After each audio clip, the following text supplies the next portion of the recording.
About Last Night podcast, you slippery little son of a bitch. About last night.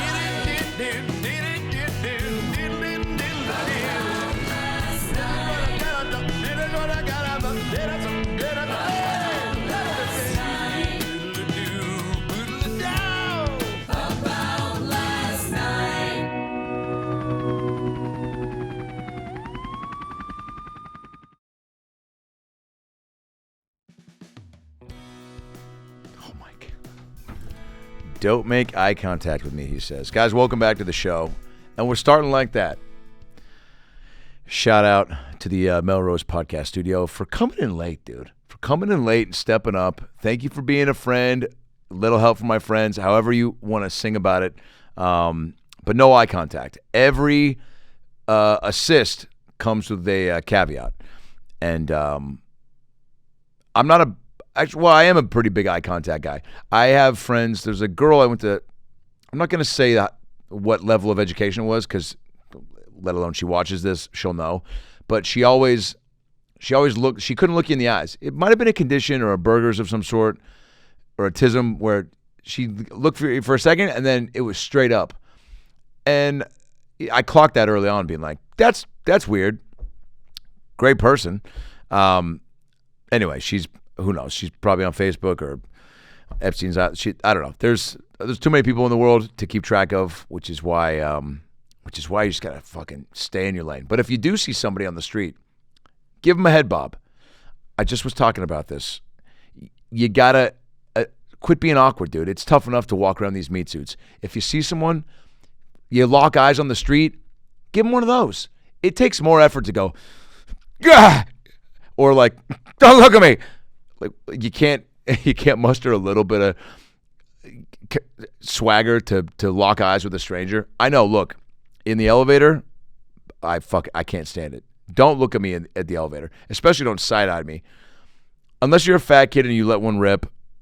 Like, dude, high five me, hug me, whatever, because that's funny.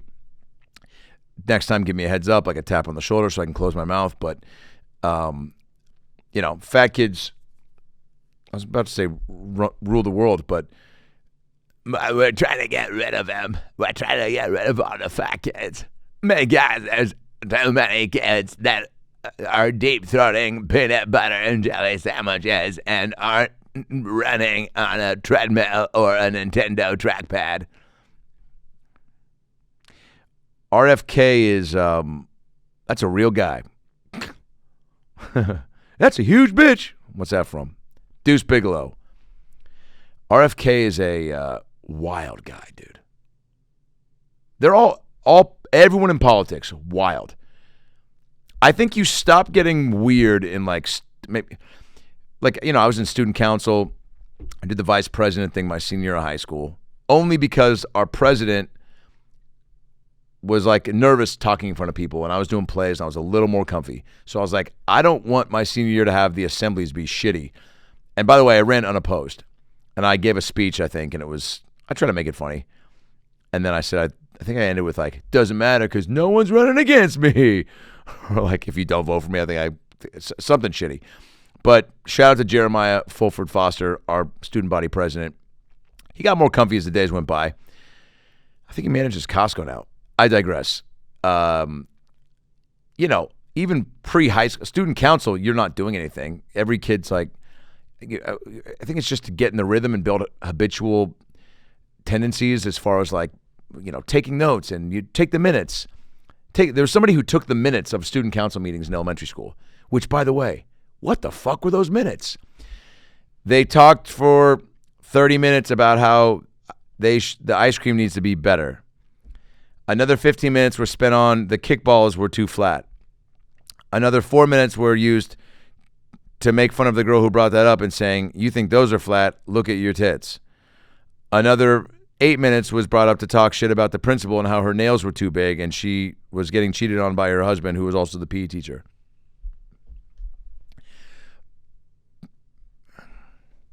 Tough being a kid, dude. How do you be a kid in 2025? I mean, dude, I'm already thinking about my nephew for next Halloween when he'll be 11, I think. I think he's 10 now. 11's a sweet spot for trick-or-treating because you're like, I'm almost a teenager, and then it's not going to be cool, and then I'm going to be concerned with, like, fingering or getting fingered, like, just different stuff. But how do you watch the news with trick-or-treaters? You know, these, I remember my mom used to always want to taste my candy. Bring back all your candy. Let me go through it. I have to try all your candy to make sure that it's not dangerous. There could be but that's because, like, there was, like, one kid that found, like, a razor blade in his Kit Kat. And so the news started freaking out. And so parents said, there might be a razor blade in your Kit Kat. There might be a Swiss Army knife in your Three Musketeers. There might be a cock ring in your Jolly Rancher. There might be a pube in your Reese's Peanut Butter Cup.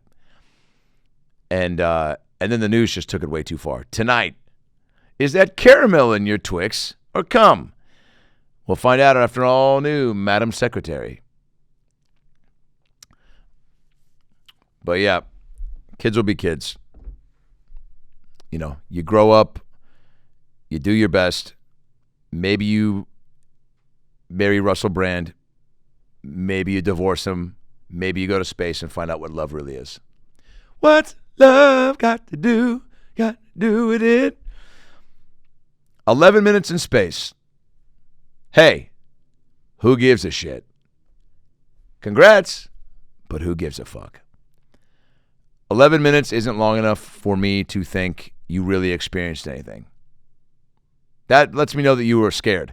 That's like doing a cold plunge for 10 seconds when you're supposed to do 2 minutes.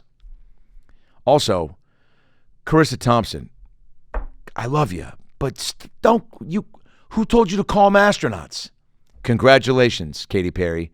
11 minutes in space, you are now an astronaut. I wish you'd just been like, you are now the weakest link. Goodbye. But that show's not that relevant anymore.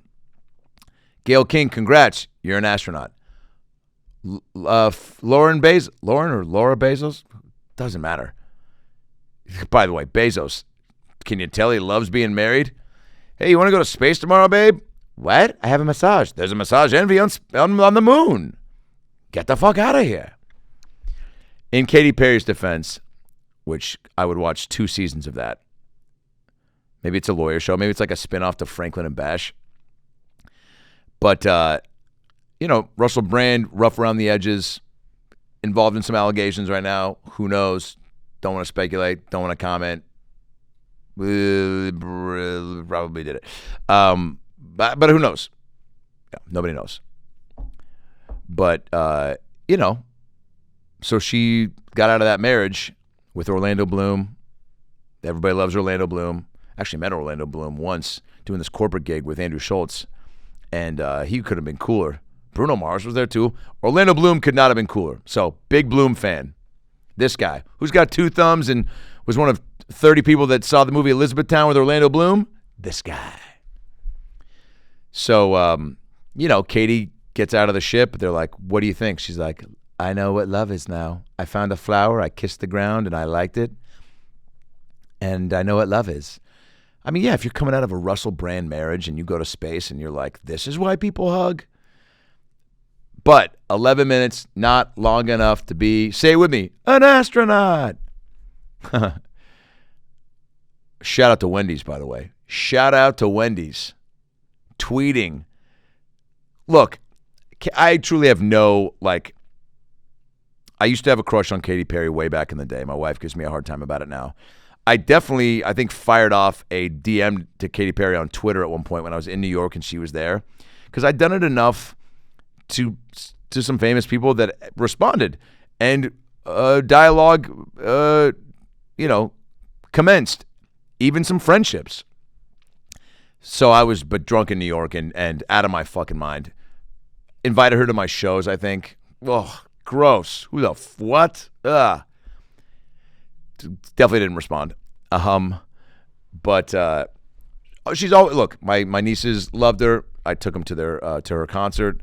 She ripped it. So no real issues or qualms with Katy Perry. Let me just get that out of the way. But, she gets on Idol, starts becoming a little much. Might have been drunk some episodes. That I'm a big fan of. I'm like, oh, you're having a couple vodka sodas before these people come out. Because, New American Idol is not what the old Idol was. Old Idol was the shit, dude. Simon's like, your mother should have swallowed. Goodbye. And then, some kid limps out with a couple cold sores, definitely herpes. His dad's outside being like, did you get a ticket? No, he told me that my mom should have swallowed me. Instead of going inside of you, or instead of you, you should have came on her tits or what, And Seacrest is like, okay. But now the people on Idol, the kids are easy to root for because they're going through so much, dude. Kids today are going through so much. They're addicted to the screens. They can't put the phone down. And when they walk into the, the judge's room on Idol, it's all on the line, baby. And Lionel can feel it. How you doing, my man? What's going on? Where are your arms? And the kid's like, I was born without arms. Where are your legs? I've got one. What happened to your family? My dad fell off a cruise ship. What about your mom? My mom caught my dad cheating and threw him off a cruise ship. And Katy Perry's like, and how are you now? It's like, but yeah, again, those shows are tough to make. They're looking for sound bites. It's clip city. But Wendy's tweeted out when Katy Perry and the rest of the Who Gives a Shit gang returned. Katy Perry, at Katy Perry, I think, Wendy send her back. Funny. It's funny when you read tweets from people or fast food franchises because they're usually tweeting out like, the McRib is back. Gerald Fogle has 3 years and then he's out of jail. Hey, Quiznos will tweet at Subway. Nobody fucks kids and also fucks with our sandwiches. But Wendy's went hard in the paint and said send her back. Burger King ironically tweeted out, show us your tits. So tomato, Ray Romano. But more of that. More fast food Twitter beef. Matthew McConaughey came to the Dr. Phil Live in Austin, Texas last weekend. How did I know? A lot of people tagged pictures of him at the show and sent them to me. He left before it got too wild. He was there with his family. They said, the people who told me said that he said he was a fan. Maybe his kids dragged him. I don't know. He's got kids, I think, that are about the age to, look, I grew up in an era where we didn't have the internet and social media to find all sorts of stuff. YouTube, TikTok, Instagram. Dude, the rabbit holes and scrolling you can spend finding things that we didn't have access to makes more sense why younger people would be fans of whatever they're finding. And so, very cool. Found out when I was in the meet and greet line. Couldn't believe it. One of my favorite actors. Would have been definitely cool to meet him, but I get why he bounced out to avoid the mayhem. But awesome. That Austin show is bananas. We went from the Heather McMahon comedy cruise, which I'll talk about in a minute. I think I'm cruised out. I just committed to the Workaholics cruise in 2026. I already don't want to do it. I said yes, they're buds, but man, I'm cruised out. Not on Tom Cruise movies. There's a new Mission Impossible coming out, and Tom Cruise, I think is 60. That doesn't really look like it. Looks like, well, no. When he's like 75, he'll probably look 60. But, dude, I don't care at all anymore about the alien shit or anything. Go full alien, dude. Tom Cruise could honestly sit down for an interview, and they go, Tom, we're excited for the film. And he could go, peel his face back and go,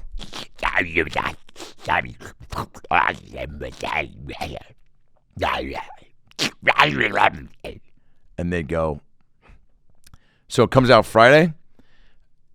That wouldn't faze me at all. I'd be like, dude, keep making,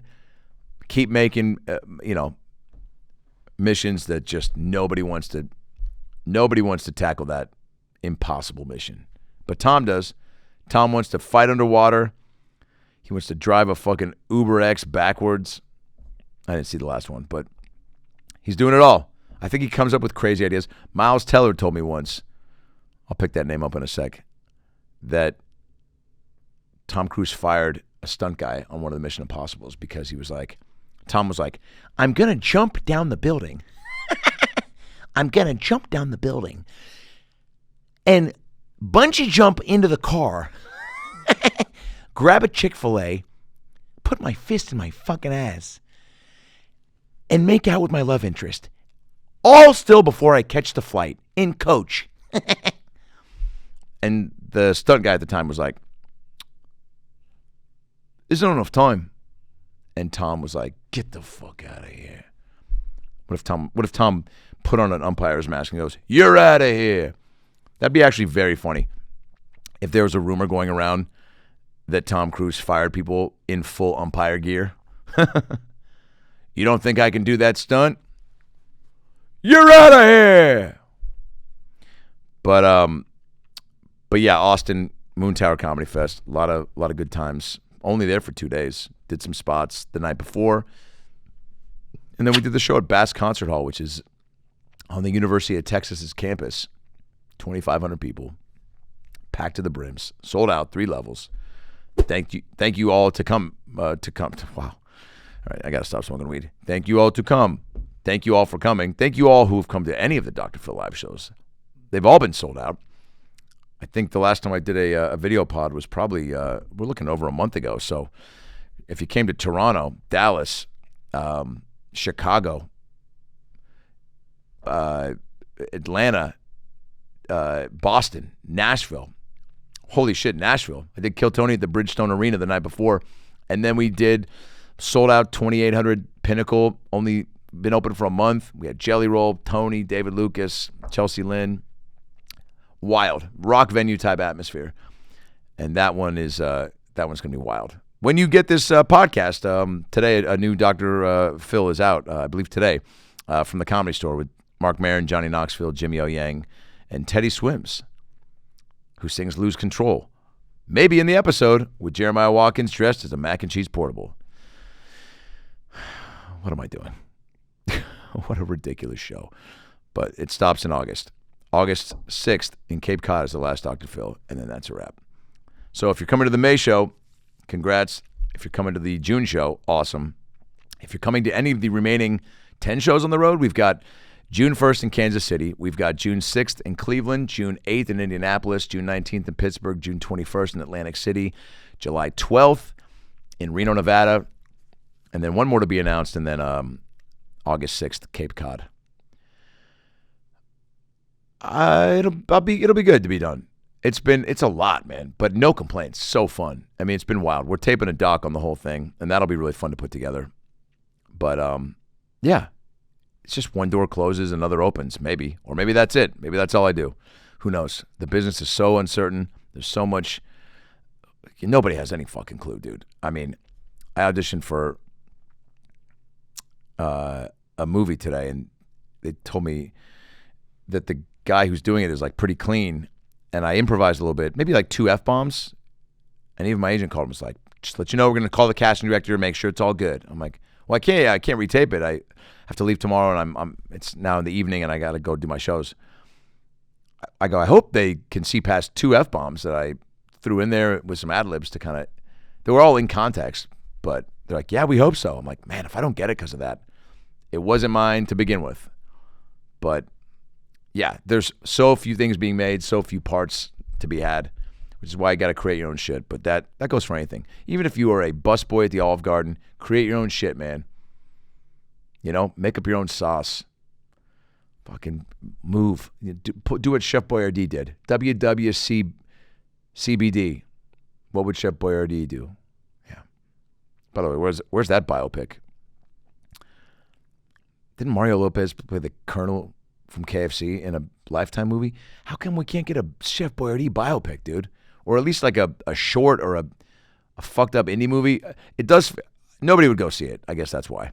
I mean, dude, I sound like my stepdad. Adam, I've got a movie idea for you. I love you, George. So, Sandra Bullock, Denzel Washington, they go to space. And they go rescue Gail King because Gail King's stuck up there. Well, where are you going? We are going to, speaking of Dr. Phil live shows, in 2 weeks, we're going to Yellow Springs, Ohio. Who lives there? Not Gayle King. Dave Chappelle.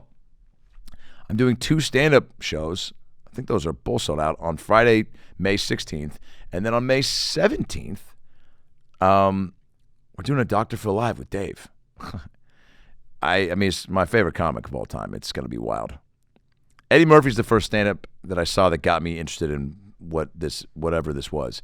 But Dave is who I saw killing them softly from San Francisco and was like, this is the greatest thing I've ever seen. And then seeing him live at the Comedy Store main room, actually, my sophomore year of college during the height of Chappelle show, life-changing. And then went to Vegas and saw him and, you know, have kicked it with him a handful of times at his, outdoor space in Ohio, at the store even a bit. But, you know, I think it's gotten to a point to where he's familiar enough with me to have me out for a weekend at his club and the Firehouse, they call it, and do a Phil show. Doing it with him is going to be wild because he's just one of the best conversationalists, I think, of all time. So, and, you know, I just got to try to really, I mean, I'm always pretty dialed in, but I don't want to have anything take me out of it to where I'm just like, don't fuck anything up with Dave. I just got to go for it. You got to go for it. That show will be a blast. But I'm fucking tired, man. I got 2 more spots tonight. I've been running around town. Ari, who runs the Melrose podcast, what do you call it? Empire with Abby. So kind to let me come in and do this in between spots. And I go to Vegas tomorrow to do a little corporate gig as Phil. We'll see how that goes. I got a lot of nasty jokes about their company and their employees. But I asked the guy to give me names and faces, so I think that'll be fine.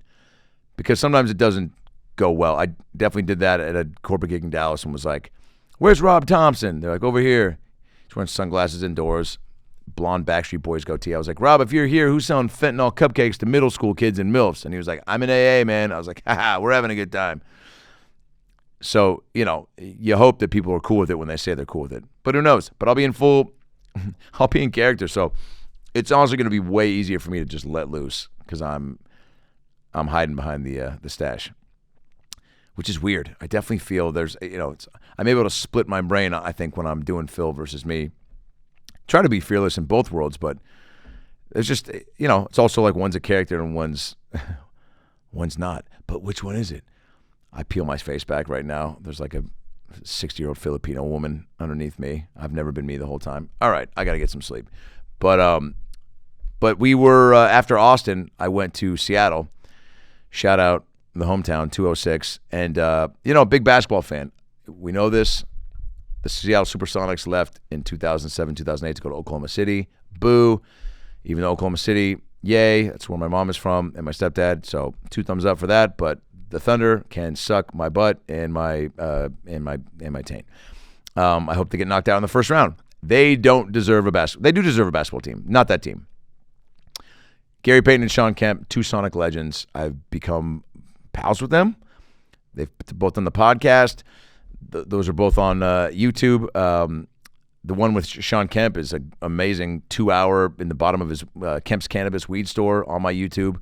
That is just a great sit down where I splice in a bunch of pictures and videos, and it's a real retrospective whole piece about Kemp's life, and it's pretty rad. So ran into them at the Champions of Change Seattle Seahawks charity basketball game the last 2-3 years. Kept in touch. Gary came to see my show in Vegas at the Tropicana. Now all it's gone because they're making way for the Oakland A's or Vegas A's stadium, but. So got to get a little bit of rapport going with them where I was like, we should do a show, us 3, and let me moderate it. So it was kind of like a live podcast. We did it on 420, also Easter. Sorry, I'm a Jew.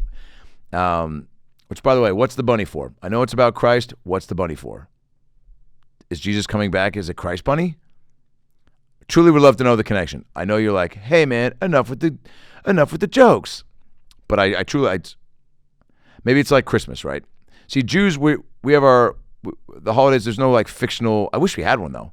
This is me deflecting. You guys have Santa and the Bunny. We have John Lovitz. So so we did it at the Tacoma Comedy Club. Shawn Kemp and I smoked on stage. We were all drinking. It was packed. Taped it with 5 cams, so that'll be up on my YouTube in the next month or so. But wild show. Got Gary and Shawn real loose. I mean, here's some pics. It was just like an amazing night. I was running on fumes.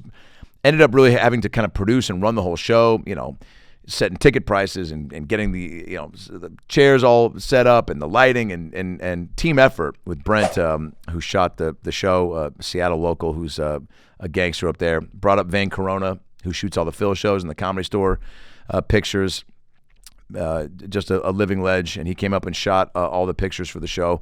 Gary and Shawn had a blast. They want to run it back. They want to do some like summer league show in Vegas. We'll see. But man, it was to be sitting up there with my heroes was fucking bananas, dude.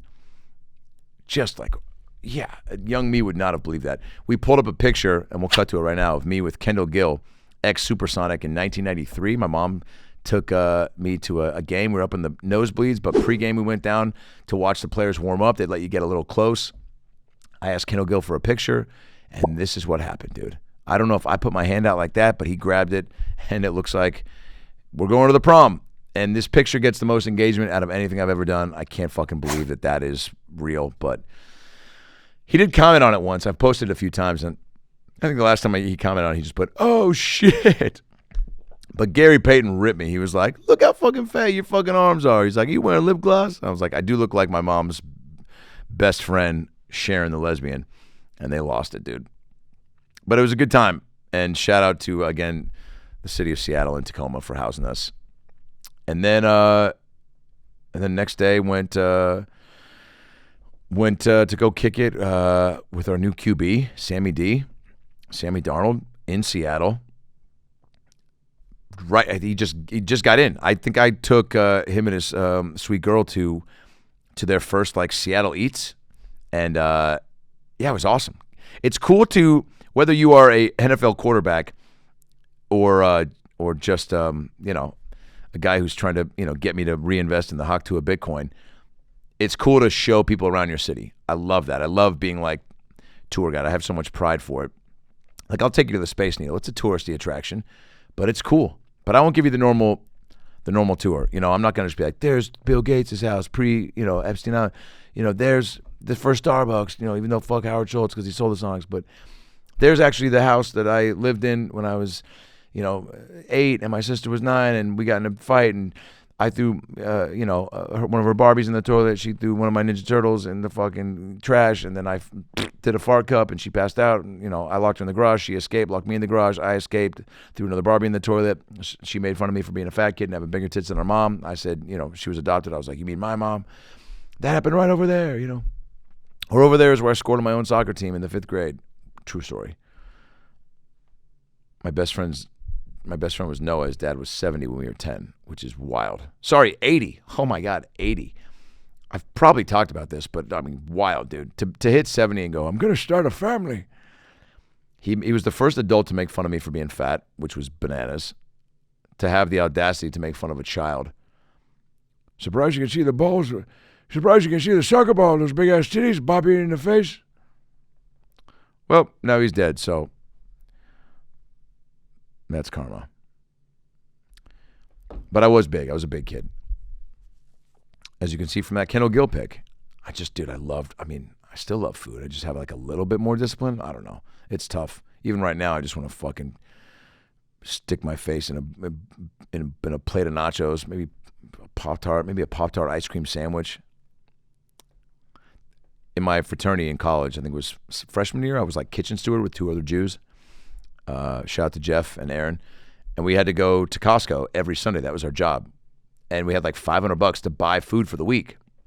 So we get snacks and taquitos and Pop-Tarts, oh my, and mini sliders and whatever. And then there was a chef too that cooked meals during the week. But this was like snacks. We went and got snacks for the house.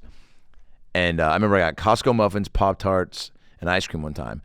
And all the potheads, when I really started smoking weed, would come knock on my window and wake me up. And they're like, "Hey, I got a blunt. If you want to smoke it, come open the kitchen so we can make some snacks and some treats." And Steven Seidman went down there one time, and Mitchell Parness. And I remember I put ice cream in between Costco muffins and Pop-Tarts on the outside of the Costco muffins. And Mitch looks at me and goes, "You were a fat kid, weren't you?" Right before I was about to take a bite. And I was like, "How'd you know?" He's like, "Dude, nobody would think to go muffin ice cream Pop-Tart." I was like, "Well, you got to live a little." What does Van Halen say? What does Van Halen? Does Van Halen have a quote? Living on the edge, living like a prayer. Man, I feel like a woman. The Dr. Phil Live Tour is almost over. There are, I think, 10 or 12 shows left. AdamRayComedy.com is where those tickets reside. Also, tons of stand-up dates and a shit ton more in the fall and a ton more being added for 2026. Some theaters, oh my. We are about to announce a big Seattle theater show over the holidays. I think December 19th at the Moore Theater. I think that'll be announced next week. But I've got Toronto coming up May 1st through the 3rd. Eugene, Oregon, May 7th through the 10th. I think all the shows are sold out except for May 7th and maybe early show on the 8th. Go to AdamRayComedy.com for all those. What else we got? We've got, of course, Yellow Springs coming up, and then the Big Slick I'm going to in Kansas City to perform and participate in. That's, Jason Sudeikis and Eric Stonestreet and Rob Riggle and Paul Rudd and David Koechner. They have this amazing foundation in Kansas City that I've just been admiring from afar and Instagram, and now I'm going to get to go kick it and hopefully not embarrass myself. Maybe meet Patrick Mahomes. Maybe play some softball. Maybe go to the hospital. We'll see what they want to include me in. Down for it all.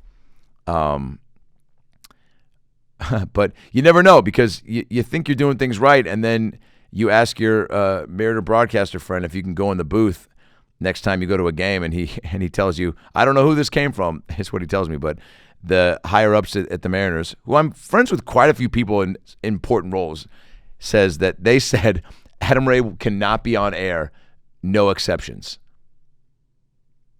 What did I do? I've thrown out first pitches. I'm throwing out another one coming up. What did I do? What a fucking bummer. But as Theo Vaughn says, hey, man, that's just what it is. Man, Theo, I just watched, what was the interview? Oh, with Danny McBride and Theo. So fucking good. He gets people to be so comfortable. That's the key in all this. You want people to feel comfy to be themselves, but also be a little bit sillier than normal, in my opinion. And Theo is brilliant at that. I mean, he got Trump to talk about doing fucking coke, which, man, I've never done coke. I don't think I'd do it with Trump. I don't think that'd be the first guy. I'd do it with Barron Trump, just because he just seems like a fucking, dude, you think Elon Musk is wild? Barron Trump is probably, just out of his mind. Dude, casually says the N-word. This kid is, how do you grow up in that life, in that world? He's got everything at his disposal. The president is your dad, and he's like pimping you out. I don't think Trump, though, has said about Barron what he said about his daughters. Remember when he was like, if she wasn't my daughter, I'd F her. I'd date her, I'd kiss her, I'd F her. But I don't think he said that about Barron. But, there's still time. There's 3.5 years left. Yeah, and then I'm coming back. Come on. And then get ready for round 2. We're going to Hot Shots Part 2. Get your Papa Murphy's pizza ready. Throw on those Totino's pizza rolls. Grab your Sega Game Gear. Get Sonic the Hedgehog. Come on. Hey, where's Jill? Get Jill. Go down to Target. We'll get some lube. I got to use lube now. Huh? I did read an article that said the Bidens are back, or like the Bidens are coming back. The Bidens are coming, like, almost like remember when Hometown Buffet was like, we're bringing back the mega-sized meatball. Is that a real commercial? Man, that is the fat kid in me remembering and hearkening back to buffet ads. King's Table was the Seattle buffet. It was, brother, I'm telling you, people were so fucking fat at that buffet. I remember it as a fat kid looking around being like, I got to get out of here. I'm looking at my future. I'm watching a guy go back to the salad bar as a decoy so his friend can go stack like pizza on wings on burgers, oh my. Still a fat kid, by the way. Saying all that out loud sounds delicious. AdamRayComedy.com for all the tour dates and Dr. Phil. All the merch is there as well. Dr. Phil and Adam Ray stuff. Thank you to everybody who's been coming out to the shows. They've been unbelievable. Check out my special, like and subscribe on YouTube. I think we have a new one in the works. Going to shoot that soon. And, of course, subscribe to the podcast. And subscribe to my YouTube, youtube.com/AdamRayComedy. That's where you get all the Phil shows. Of course, AdamRay.live is where you can sign up, I think, for $9-10 a month to get all the Phil episodes early, all extra bonus content from the road, new stand-up, best ofs from the road. It's just a cool way to get the uncensored Phil episodes we can't put on YouTube. They're always longer. They're all about 45 minutes to an hour longer. AdamRay.live is where you can sign up for all that. Or youtube.com/AdamRayComedy. New Dr. Phil is out now from the Comedy Store with Teddy Swims, Mark Maron, Jimmy O. Yang, and Johnny Knoxville. At Adam Ray Comedy on Instagram, Twitter, and TikTok. I'm losing it. I haven't also drank in 5 days, which doesn't feel good. I miss booze. I miss booze too. Shut the fuck up, Joe. Have a great weekend. Be good to yourself. Good night, everybody.